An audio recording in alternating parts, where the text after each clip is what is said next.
ఈరోజు 10th class సాంఖ్యక శాస్త్రం చాప్టర్లో ఎక్సర్సైజ్ 14.3 మీడియన్ మధ్యగతం గురించి చెప్పుకుంటున్నాము. అందులో సెకండ్ ప్రాబ్లంలో మనకి ఫ్రీక్వెన్సీస్లో 2 వాల్యూస్ ఇవ్వలేదు, వాటి బదులుగా XY అని ఇచ్చారు.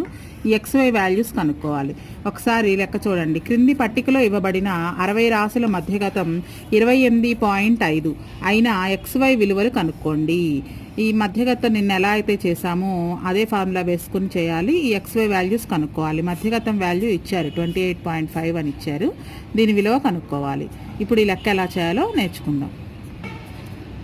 ఇంగ్లీష్ మీడియం వాళ్ళు కూడా చూడండి. If the median of 60 observations given below is 28.5 find the values of X and Y. Median value ఇచ్చారు. ఇక్కడ మనకు ఫ్రీక్వెన్సీలో మిస్ అయిన 2 వాల్యూస్ XY వాల్యూస్ కనుక్కోవాలి. చూడండి, ప్రాబ్లంలో మనకి క్లాస్ ఇంటర్వెల్స్ ఫ్రీక్వెన్సీ ఇచ్చారు, అలానే మీడియన్ వాల్యూ కూడా ఇచ్చారు 28.5. మొత్తం అబ్జర్వేషన్స్ 60 అన్నారు. అంటే ఫ్రీక్వెన్సీ మొత్తం యాడ్ చేస్తే కనుక మనకి N వాల్యూ 60 అనమాట. N is equal to 60. ఈ N వాల్యూ 60 అనేది మనకు ప్రాబ్లంలో ఇచ్చారు. అలానే మీడియన్ కూడా 28.5 అనేది ప్రాబ్లంలో ఇచ్చారు. ఇప్పుడు ఫస్ట్ క్యుములేటివ్ ఫ్రీక్వెన్సీ రాయాలి. దీనికి ఫస్ట్ ఉన్నది 5, నెక్స్ట్ డేకి ఈ 5 ప్లస్ ఎక్స్, నెక్స్ట్కి ఈ ఎక్స్ని మనం నెంబర్ కాదు కాబట్టి యాడ్ చేయలేము, 5 ప్లస్ ఎక్స్. నెక్స్ట్ ఈ 5 ప్లస్ ఎక్స్ ప్లస్ ఇక్కడున్న ఈ 20ని కూడా యాడ్ చేస్తే 25 ప్లస్ ఎక్స్. నెక్స్ట్కి ఈ 25 ప్లస్ ఎక్స్ ప్లస్ 15 మొత్తము 40 అవుతుంది. 40 plus X. Next 40 plus x plus ఈ వైని యాడ్ చేయాలి, అంటే 40 ప్లస్ ఎక్స్ ప్లస్ వై అవుతుంది ఇది. ఆ నెక్స్ట్ది 40 plus x plus y plus 5, అంటే 45 ప్లస్ ఎక్స్ ప్లస్ వై. ఇక్కడ మనకి లాస్ట్లో యాడ్ చేస్తే ఎంత వస్తుందంటే N వాల్యూకి ఈక్వల్ అవ్వాలి. ఇక్కడ ఈక్వల్గా రావాలని చెప్పుకున్నాం కదా. So 45 plus x plus y అనేది వచ్చింది. ఇది దేనికి సమానం అవ్వాలి అంటే 60కి ఈక్వల్ అవ్వాలి. ఇక్కడ మనకి ఎక్స్ ప్లస్ వై వాల్యూ తెలియదు కాబట్టి x plus y is equal to ఈ 45 ఇటు వస్తే 60 మైనస్ 45 అంటే 15, అంటే ఎక్స్ వై యాడ్ చేస్తే మనకి 15 రావాలి. ఇప్పుడు ఇంకా మీడియన్ ఫార్ములా వేసి అందులో సబ్స్టిట్యూషన్ చేయడానికి కావాల్సినవన్నీ టేబుల్లో గుర్తుపెడదాం. ముందుగా మనకి N/2 వాల్యూ కావాలి. N ఈజ్ ఈక్వల్ టు 60 కాబట్టి N/2 ఎంత అవుతుంది? 60/2 అంటే 30 అవుతుంది. ఫస్ట్ N/2కి దగ్గరలో ఉన్న క్యుములేటివ్ ఫ్రీక్వెన్సీ ఏదో చూసుకోవాలి. 30 అంటే 25 ప్లస్ ఎక్స్ అనేది 30కి దగ్గరగా ఉంటుంది. ఎందుకని మనం ఇది కానీ తీసుకోవాలి. 25, 40 రెండు కూడా 30కి దగ్గరగానే ఉన్నాయి. ఉన్న వాటిలో పెద్దది తీసుకోవాలి అని నిన్న మనం చెప్పుకున్నాం ప్రీవియస్ వీడియోలో. కానీ ఇక్కడ 25 ప్లస్ ఎక్సే ఎందుకు తీసుకుంటున్నామంటే ఇక్కడ మనకి ఇచ్చింది ఏంటి? మీడియన్ 28.5, అంటే మనకి క్లాస్ ఇంటర్వెల్లో 20కి 30కి మధ్యలో వస్తుంది 28.5 అనేది. కాబట్టి N/2 వాల్యూ ఇదే అవుతుంది అనమాట. 25 ప్లస్ ఎక్స్ అనేది N/2 వాల్యూ. దీనికి ముందున్నది CF అంటే క్యుములేటివ్ ఫ్రీక్వెన్సీ. N/2 వాల్యూకి ముందున్న క్యుములేటివ్ ఫ్రీక్వెన్సీ ఇది. నెక్స్ట్ N/2కి ఎదురుగా ఉండే ఫ్రీక్వెన్సీ F అవుతుంది. దానికి ఎదురుగా ఉండే క్లాస్ ఇంటర్వెల్లో లోయర్ బౌండరీ అనేది L అవుతుంది. ఇప్పుడు మనకు అన్ని వాల్యూస్ వచ్చేసాయి. L, F, N/2 అలానే CF. ఈ వాల్యూస్ అన్నీ మనకి ఫార్ములా రాసి అందులో సబ్స్టిట్యూషన్ చేద్దాం. మీడియన్ అంటే మధ్యగతము is equal to L plus N/2 minus CF by F into H. ఇది మీడియన్ ఫార్ములా. మనకి మీడియన్ వాల్యూ తెలుసు already, 28.5 is equal to L value 20 plus N/2 value 30 minus CF ఏమో మనకి 5 ప్లస్ ఎక్స్ వచ్చింది. ఇది CF వాల్యూ రాసేటప్పుడు జాగ్రత్తగా bracket ఉంచాలి, ఎందుకంటే ముందు మైనస్ ఉంది కాబట్టి మైనస్ ఉన్నప్పుడు మనం బ్రాకెట్లో దాన్ని చూపించాలి. Next F value 20 into H value ఇక్కడ మనకి 10 వస్తుంది. చూడండి, 40లోంచి 30 పోతే 10, లేదా 50లోంచి 40 పోతే 10, ఏదైనా సరే మనకి డిఫరెన్స్ 10 కనిపిస్తుంది ఇక్కడ. ఇది ఫస్ట్ ఈ 20ని ఇటు తీసుకొద్దాం. ప్లస్ 20 ఇటు వస్తే మైనస్ 20 అవుతుంది. 28.5 ఈ ప్లస్ 20 ఇటు వస్తే మైనస్ 20. నెక్స్ట్ ఇటువైపు 20 అటు పంపించేసాం కాబట్టి 30 మైనస్తో మల్టిప్లై చేస్తే ఈ రెండు మైనస్ అవుతాయి. -5 మైనస్ ఎక్స్ బై ఇక్కడ 10 1s 10 2s క్యాన్సిల్ అవుతుంది. సో ఇక్కడ కింద ఇంకా 2 మిగులుతుంది మనకి. 28.5లో నుంచి 20 తీసేస్తే 8.5 వస్తుంది. ఈ బై 2 ఇటు వస్తే ఇంటూ 2 అవుతుంది. ఈజ్ ఈక్వల్ టు 30లోంచి 5 పోతే 25 మైనస్ ఎక్స్. మనకి 8.5 ఇంటూ 2 మల్టిప్లై చేస్తే కనుక 17 వస్తుంది. ఒకసారి ఇక్కడ మీరు మల్టిప్లికేషన్ చేసి చూడండి, 17.0 వస్తుంది.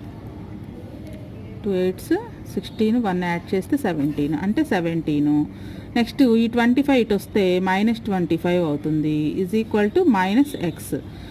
25లో నుంచి 17 తీసేస్తే కనుక 8 వస్తుంది, మొత్తం -8. ఎందుకంటే పెద్దదాని ముందు మైనస్ ఉంది. ఇటు 17 నుంచి 25 తీసేస్తే -8 ఈజ్ ఈక్వల్ టు -x. రెండు వైపులా మైనస్ క్యాన్సిల్ చేస్తే కనుక x is equal to 8. Next మనకి already x + y is equal to 15 అనే వాల్యూ ఇందాక కనుక్కున్నాం కదా. x + y is equal to 15లో మనకు వచ్చిన x వాల్యూని కనుక సబ్స్టిట్యూషన్ చేస్తే y వాల్యూ కూడా వస్తుంది. x value 8 + y is equal to 15, y is equal to 8 అటు వెళ్తే -8 అవుతుంది. 15 - 8 అంటే 7. So x value 8, y value 7. ఈ లెక్క మనకి 4 మార్క్స్కి very very important. Next third ప్రాబ్లంలో మనకి క్లాస్ ఇంటర్వెల్స్ ఇవ్వలేదు, అలాగే ఫ్రీక్వెన్సీ ఇవ్వకుండా క్యుములేటివ్ ఫ్రీక్వెన్సీ ఇచ్చారు. మనకి ఇచ్చింది క్యుములేటివ్ ఫ్రీక్వెన్సీనా అనేది ఎలా తెలుస్తుందంటే, ఇక్కడ ఫ్రీక్వెన్సీలు ఎక్కడా కూడా మనకి అన్నీ కూడా పెరుగుతూ ఉన్నాయి. చూడండి, మనకి విడిగా ఏదన్నా ప్రాబ్లంలో అయితే ఒక వాల్యూ ఎక్కువ ఒక వాల్యూ తక్కువ మధ్యలో అలా ఉంటుంది. కానీ ఇక్కడ మాత్రం 2, 6, 24 తర్వాత 45 పెరుగుతూనే ఉంది. అంటే చివరికి 100 వరకు ఉంది. ఎక్కడా కూడా మధ్యలో ఏ వాల్యూ కూడా తగ్గలేదు మనకి. సో ఇలా ఇచ్చినప్పుడు మనం గమనించుకుని ఇది ఇచ్చింది క్యుములేటివ్ ఫ్రీక్వెన్సీ అనేది చూసుకోవాలి. నెక్స్ట్ ఇక్కడ క్లాస్ ఇంటర్వెల్స్ ఇవ్వకుండా బిలో 20, బిలో 25, బిలో 30 ఇలా ఇచ్చారు. ఇలా ఇచ్చినప్పుడు వీటికి క్లాస్ ఇంటర్వెల్స్ ఎలా రాసుకోవాలి అనేది చూసి ఈ లెక్క ఎలా చేయాలో చూద్దాం. ఏజ్ అనేది బిలో 20 అని ఇచ్చారు. బిలో 20 అంటే ఇంకా 20కి బిలో ఉన్న వాళ్ళందరూ కూడా ఇద్దరు పాలసీ హోల్డర్స్, ఇద్దరు పాలసీ చేశారనమాట. నెక్స్ట్ బిలో 25 అంటే ఆల్రెడీ బిలో 20 కింద 2 మెంబర్స్ని చూపించాం కాబట్టి నెక్స్ట్ 20 to 25 అని రాసుకుంటాం. బిలో టు 30 అంటే 25 to 30, బిలో టు 35 అలా ఇచ్చినప్పుడు క్లాస్ ఇంటర్వెల్స్ ఇలా రాసుకోవాలి. నెక్స్ట్ మనకి ఇచ్చింది ఈ పాలసీ హోల్డర్స్ అనేది క్యుములేటివ్ ఫ్రీక్వెన్సీ, ఇక్కడ CF అని రాశాను చూడండి, క్యుములేటివ్ ఫ్రీక్వెన్సీ. మరి మనకి ఫ్రీక్వెన్సీ వాల్యూ కూడా కావాలి కాబట్టి ఈ ఫ్రీక్వెన్సీస్ని ఎలా కనుక్కోవాలంటే ఫస్ట్ ఇది 2 అలానే ఉంటుంది. నెక్స్ట్ మనకి 6 మెంబర్స్ ఉన్నారు. ఈ 6 మెంబర్స్లో ఆల్రెడీ ఇందులో 2 మెంబర్స్ ఉన్నారు కాబట్టి పైన ఇక్కడ 6లో నుంచి 2 తీసేస్తే నెక్స్ట్ది వస్తుంది. 6 - 2 4. నెక్స్ట్ ఫ్రీక్వెన్సీ రావడానికి 20, ఆ నెక్స్ట్ ఫ్రీక్వెన్సీ రావడానికి 24లో నుంచి ఈ 6ని మైనస్ చేయాలి. 24 - 6 ఈజ్ ఈక్వల్ టు 18. నెక్స్ట్ది రావడానికి 45లో నుంచి 24ని మైనస్ చేయాలి. 45 - 24 1 2 21. నెక్స్ట్ 78లో నుంచి 45ని మైనస్ చేయాలి. 8లో నుంచి 5 పోతే 3, 7లో నుంచి 4 పోతే 3. నెక్స్ట్ 89లో నుంచి 78ని మైనస్ చేయాలి. 1 1. నెక్స్ట్ 92లో నుంచి 89ని మైనస్ చేయాలి, is equal to 3. 98 - 92 is equal to 6. Next 100 - 98 is equal to 2. ఇవి మనకి ఫ్రీక్వెన్సీస్ అనమాట. చూడండి, మనకి కింద మనం ఏ ఫ్రీక్వెన్సీ అయితే తీసుకున్నామో దాంట్లో నుంచి దానిపైన ఫ్రీక్వెన్సీని కనుక తీసేస్తే దానికి ఎదురుగా ఉండే ఫ్రీక్వెన్సీ వస్తుంది. సపోజ్ దీనికి ఎదురుగా ఉండే ఫ్రీక్వెన్సీ రావాలంటే 92లోంచి దానిపైన ఉన్న క్యుములేటివ్ ఫ్రీక్వెన్సీ తీసేస్తే కనుక వస్తుంది. ఒకసారి కనుక మీరు మళ్ళీ పాజ్ చేసి ఈ వీడియో చూసినట్లయితే మీకు బాగా అర్థమవుతుంది. ఇప్పుడు మనకి n వాల్యూ 100, ఎందుకంటే టోటల్ 100 ఉంది కదా. So n value 100. n/2 ఎంత అవుతుంది? 100/2 క్యాన్సిల్ చేస్తే 50. ఇప్పుడు మనం క్యుములేటివ్ ఫ్రీక్వెన్సీలో ఈ 50కి దగ్గరగా ఉండే వాల్యూ చూసుకోవాలి. ఇది క్యుములేటివ్ ఫ్రీక్వెన్సీ. 50కి దగ్గరగా ఉండే వాల్యూ అంటే ఇక్కడ 45 ఉంది, 78 ఉంది. మనం ఉన్న వాటిల్లో పెద్దది తీసుకోవాలని చెప్పుకున్నాం కదా. సో ఇది n/2 అవుతుంది. 78 అనేది n/2 అవుతుంది. దీనికి ఎదురుగా ఉండే ఇది ఫ్రీక్వెన్సీ, f వాల్యూ 33 అవుతుంది. నెక్స్ట్ ఎఫ్కి ఎదురుగా ఉండే క్లాస్ ఇంటర్వెల్స్లో లోయర్ క్లాస్ ఇంటర్వెల్ ఇది L అవుతుంది. ఇక్కడ పైన కూడా 35 ఉంది కాబట్టి L వాల్యూ 35. అదే ఇక్కడ 34 ఉన్నట్లయితే కనుక ఈ రెండు యాడ్ చేసి హాఫ్ చేసినట్లయితే ఇక్కడ 34.5 వచ్చేది. ఇప్పుడు మొత్తం వాల్యూస్ అన్ని మనం టేబుల్లో గుర్తుపెట్టాం. L n/2 F, అలానే CF అనేది కూడా ఇది CF అవుతుంది. n/2కి పైన ఉండే వాల్యూ CF అవుతుంది. ఇప్పుడు ఫార్ములా రాద్దాం. మీడియన్ ఈజ్ ఈక్వల్ టు మధ్యగతము is equal to L plus n/2 minus CF by F into H. ఇక్కడ ఈ ప్రాబ్లంలో ఉన్నవన్నీ మనం టేబుల్లో గుర్తుపెట్టవన్నీ ఇందులో సబ్స్టిట్యూషన్ చేద్దాం. L వాల్యూ 35 వచ్చింది. 35 ప్లస్ n/2 అనేది 50 మైనస్ CF అంటే ఇక్కడ 45 బై F అంటే 33 ఇంటూ హెచ్ వాల్యూ 5 వస్తుంది. 50లోంచి 45 పోతే 5, లేదా 25లోంచి 20 తీసేస్తే 5, ఏదైనా L value 5 is equal to 35 plus ఈ ముందున్న ఎల్ వాల్యూని మనం చివరి వరకు ఏం చేయకుండా అలా కంటిన్యూగా రాసుకోవాలి. 50 - 45 5/33. ఈ 5/33 ఎక్కడ క్యాన్సిల్ అవ్వదు కాబట్టి ఒకసారి ఈ 5ను కూడా ఇంటూ చేసేద్దాం. 5 ఇక్కడ వచ్చిన 5 ఇంటూ 5/33. 35 plus 5 5s 25/33. ఇప్పుడు ఈ 25ని 33తో మనం డివిజన్ చేయాలి. క్యాన్సిల్ అవ్వదు కాబట్టి 33 వన్స్ పోదు కాబట్టి 0 పాయింట్ పెట్టుకుని ఇక్కడ ఒక 0 పెట్టుకుంటే కనుక ఇప్పుడు 33 టేబుల్ రాద్దాం. ప్రీవియస్ వీడియోస్లో నేను 11 నుంచి 99 వరకు టేబుల్స్ ఎలా ఈజీగా వేసుకోవాలి అనేది స్పీడ్ మ్యాథ్స్ అనే ప్లేలిస్ట్లో ఉంటుంది, చూడండి ఒకసారి.